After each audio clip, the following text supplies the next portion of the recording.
Deer all, কেমন আছো সবাই? আশা করছি সবাই খুব ভালো আছো। আমিও কিন্তু বেশ ভালো। অনেকদিন পর সেদিন চলে গেছিলাম একটু বেড়াতে। সেদিনে তো বৃষ্টি ছিল যে যাব না ভেবেই কিন্তু বেরিয়ে পড়লাম বাইক নিয়ে। কারণ বাইক নিয়ে ঘোরার মজাটাই যে কি অসাধারণ অপূর্ব তা না গেলে বোঝা যায় না। অনেকদিন ধরেই ভাবছিলাম তোমাদের সাথে কিছু মনের কথা শেয়ার করব, কিন্তু হয়ে উঠছিল না। চলো আজ কিছু মনের কথা বলা যাক। আমরা হয়তো অনেক সময় 1 মিনিটের ভিডিও দেখেই ভেবে নাও কি মজার লাইফ, শুধু খাচ্ছে, বসছে, রিল দেখছে, ভিডিও দিচ্ছে, এটাই। কিন্তু তা নয় গো, এই করার জন্য কত যে স্ট্রাগল করতে হয় সে তুমি না করলে বুঝবে না। কারণ বিয়ের পর জীবনটাই যে অনেক আলাদা। যেহেতু আমাদের বাড়ি খোয়াং আর কাজের সূত্রে আমরা থাকি ডিব্রুগড়, প্রতিদিনের সেই নিত্য কর্ম সেরে স্যাটারডে চলে যেতে হয় বাড়ি। কারণ মা বাবা যে স্যাটারডে হলে অপেক্ষা করে বসে থাকে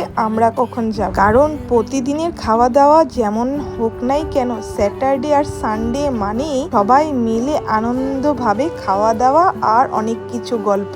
কিন্তু কখনো কখনো আমরা স্যাটারডে বাড়ি না গিয়ে ঘুরতে চলে যাই। আজকের 1 মিনিট হয়ে গেল, আবারও জলদি আসছি।